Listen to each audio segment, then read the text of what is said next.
नमो गंगाय मुनयोर्मध्ये वसन्तिते प्रसन्नात्माश्चिरञ्जीवितं वर्धयन्ति। नमो गंगाय मुनयोर्मुनिभ्यश्च नमो नमो गंगाय मुनयोर्मुनिभ्यश्च नमः। ओम शांति शांति शांति।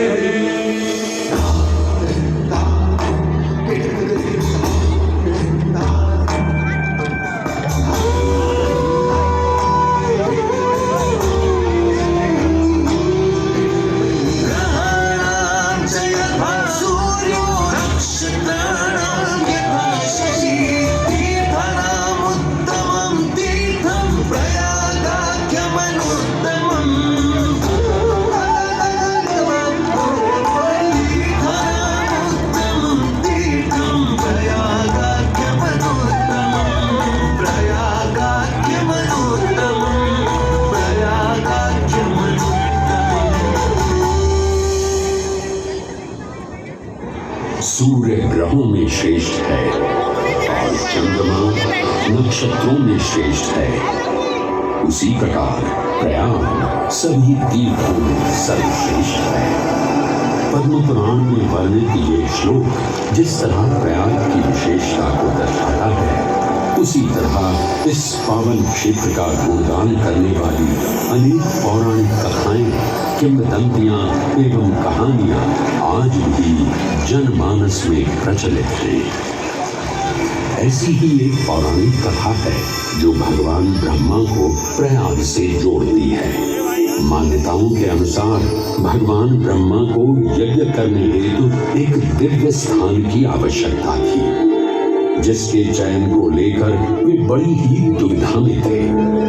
अपनी दुविधा के निवारण हेतु भगवान ब्रह्मा नागों के देवता महाराज शेषनाग के यहाँ पहुंचे और उनसे कहा, हे आदिशेष, मैं यज्ञ करने हेतु इस सृष्टि में एक ऐसा स्थान ढूंढ रहा हूँ जो दिव्यता और पवित्रता की दृष्टि से सर्वोत्तम हो। क्या आप मुझे ऐसा कोई उपयुक्त स्थान बता सकते हैं जो सभी तीर्थों में सर्वश्रेष्ठ हो? जगत रचयिता को मेरा प्रणाम। भगवान, मैं धन्य हूँ कि आपने मुझे इस योग्य समझा। क्यों न आप स्वयं ही सभी पवित्र स्थानों का मूल्यांकन करें। ऐसा कीजिए, आप खुदा के एक पलड़े पर सप्तपुरियों को रखिए। भगवान विष्णु के स्थायी निवास प्रयाग को रखिए, जिसका भार सबसे अधिक आए। मेरे विचार में वही सर्वश्रेष्ठ तीर्थ हो। इस मूल्यांकन के परिणाम स्वरूप प्रयाग का पलड़ा ही भारी रहा। इस तरह प्रयाग की प्रधानता सिद्ध हुई और तभी से इसे तीर्थों का राजा कहा जाने लगा। आज भी ऐसी मान्यता है कि भगवान ब्रह्मा ने गंगा नदी के पश्चिमी तट पर 10 अश्वमेध यज्ञ संपन्न किए थे। आज उस स्थान को हम दशाश्वमेध घाट के नाम से जानते हैं। भगवान ब्रह्मा के अलावा इंद्रदेव, वरुण देव एवं सोमदेव ने भी प्रयाग क्षेत्र में ही भगवान विष्णु की आराधना करने हेतु यज्ञ किए थे, जिससे उन्हें भी श्री हरि का आशीर्वाद प्राप्त हुआ। प्रयाग शब्द में प्र का अर्थ है प्रकृष्ट और याग का अर्थ होता है यज्ञ। इसीलिए इन दो शब्दों से बना प्रयाग सबसे पवित्र स्थान माना जाता है। प्रयाग ही संसार में एकमात्र ऐसा पावन क्षेत्र है जहाँ 3 पवित्र नदियों का संगम होता है। इस संगम का भी एक अनूठा महत्व है।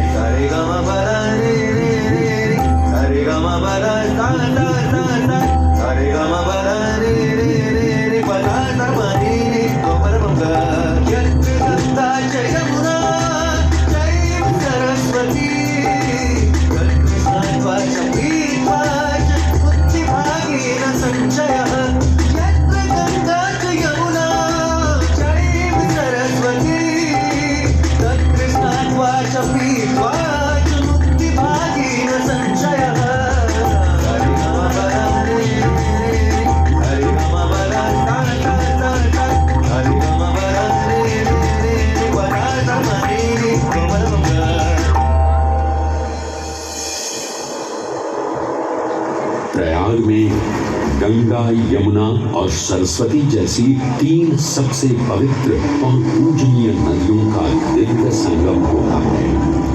इन नदियों के संगम में स्नान करने एवं संगम का जल ग्रहण करने से मनुष्य मुक्ति का अधिकारी बन जाता है और इसमें किंचित भी संदेह नहीं है।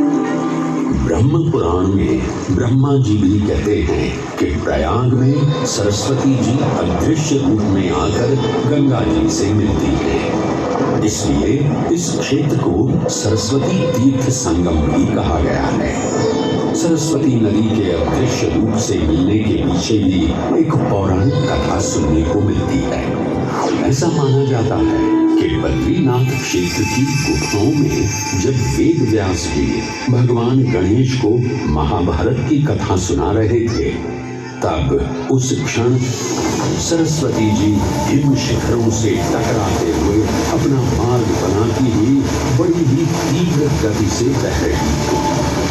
सरस्वती नदी के इस तेज बहाव से उत्पन्न होने वाली तेज ध्वनि वेद व्यास जी का ध्यान भंग कर रही थी। इसलिए महर्षि वेद व्यास जी ने सरस्वती जी से वेग और ध्वनि को कम करने का आग्रह किया, परंतु उनके अनुरोध उपरांत भी जब सरस्वती नदी के वेग एवं ध्वनि में कोई कमी नहीं हुई तो उन्होंने क्रोधित होकर सरस्वती जी को श्राप दे दिया और कहा कि वे अब धरती के भीतर यानी कि पाताल लोक में वाहित होंगी। तब से ये माना जाता है कि हिम शिखरों से उद्गमित हुई सरस्वती नदी उत्तराखंड के माना गांव से आगे अपने अदृश्य रूप में प्रवाहित होती है। आगे चलकर यही अदृश्य रूपी मां सरस्वती प्रयागराज में गंगा एवं यमुना नदी से मिलकर त्रिवेणी संगम को पूर्ण करती है। ये प्रयाग नदी पवित्रता का उद्गम है, जिसके अंश हमें वेदों एवं पुराणों में भी मिलते हैं, जिनमें वर्णित है सुरों असुरों द्वारा हुआ समुद्र मंथन। अमृत प्राप्ति के लिए सुरों और असुरों ने एकजुट होकर क्षीर सागर का मंथन किया, जिसके संदर्भ में पुराणों में विभिन्न कथाएं देखने को मिलती हैं। उन्हीं कथाओं में एक कथा महर्षि दुर्वासा और इंद्रदेव से संबंधित है।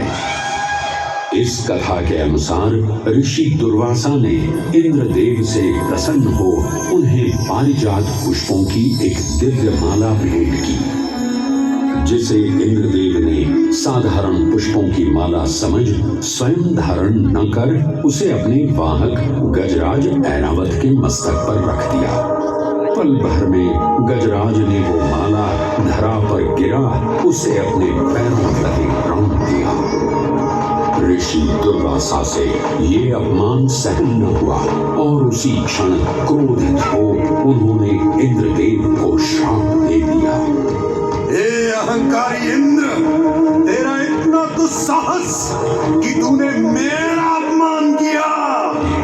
जिस वैभव एवं शौर्य पर तू इतरा रहा है, क्षण भर में ही तेरा ये वैभव, प्रतिष्ठा, शक्तियां सब नष्ट हो जाएंगी। मैं अत्रि पुत्र दुर्वासा समस्त देवगणों को श्रीहीन होने का श्राप देता हूं।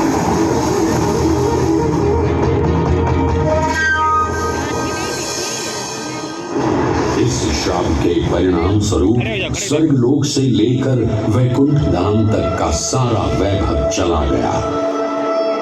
जहां स्वर्गलोक में सभी देवता अपना वैभव एवं शक्तियां खो चुके थे, वहीं वैकुंठ धाम में मां लक्ष्मी भी क्षीर सागर की गहराइयों में चली गई।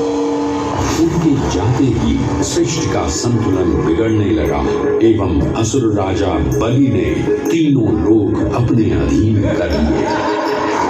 ये सब देखकर सभी देवतागण अपने श्राप के निवारण हेतु भगवान विष्णु की शरण में जा पहुंचे और कहने लगे, हे पालनहार, हे स्वामी, अब आप ही हमें इस श्राप से मुक्त होने का मार्ग बता सकते हैं, अन्यथा हम अपनी शक्तियों से सदैव वंचित ही रहेंगे और युद्ध में कभी भी असुरों का सामना नहीं कर पाएंगे।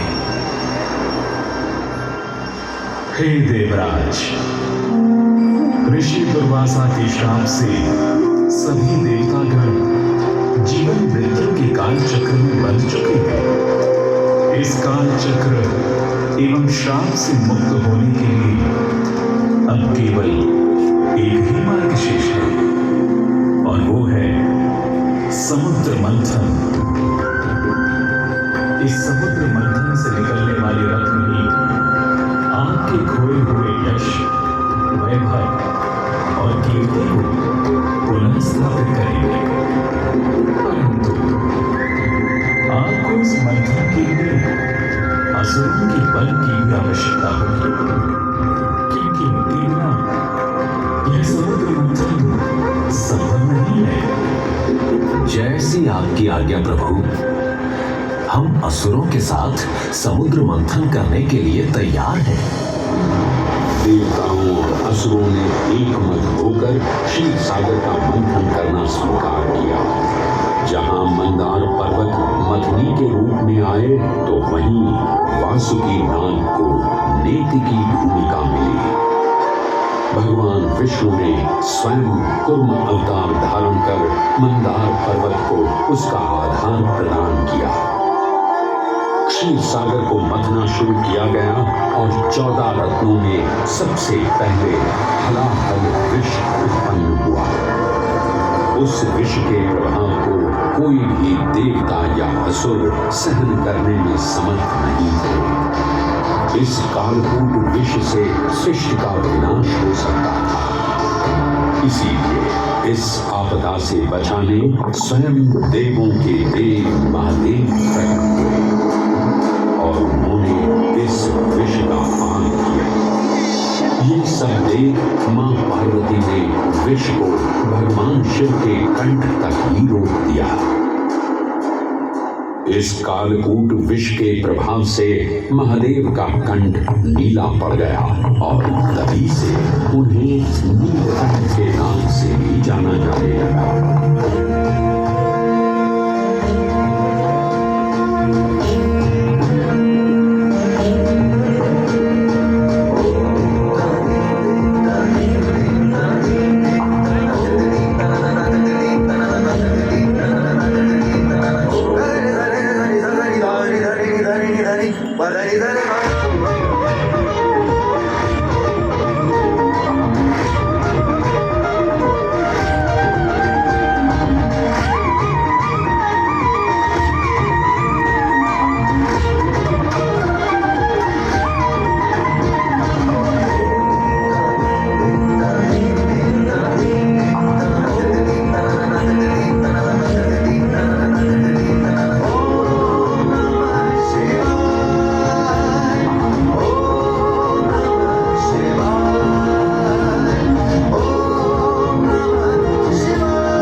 हलाहल के पश्चात समुद्र की गहराइयों से मां लक्ष्मी का आगमन हुआ, जिन्हें भगवान विष्णु ने वरण करके अपनी अर्धांगिनी बना लिया।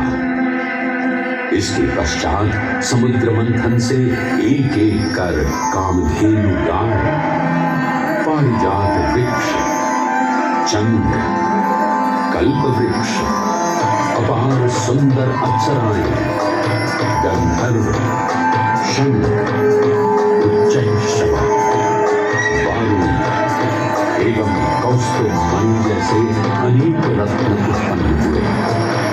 लेकिन सभी को जिस रत्न की सबसे अधिक प्रतीक्षा थी, उस रत्न का निकलना अभी बाकी था। अंततः आयुर्वेद के देव धन्वंतरी अपने हाथ में अमृत कुंभ लिए प्रकट हुए। अमृत कुंभ पानी की लालसा में सुरों और असुरों के मध्य एक घमासान युद्ध आरंभ हो गया। इसी युद्ध के दौरान स्वर असुर अमृत कुंभ को अपने अधीन कर पाताल लोक की ओर चल दिया। तब अमृत कलश को वापस पाने हेतु देवतागण अपने आराध्य भगवान विष्णु का स्मरण करने लगे। तदोपरांत भगवान विष्णु एक सुंदर अप्सरा मोहिनी का रूप धारण कर पाताल लोक पहुंचे, जिसे देख सभी असुर सम्मोहित होने लगे।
ये सुंदर अप्सरा कौन है?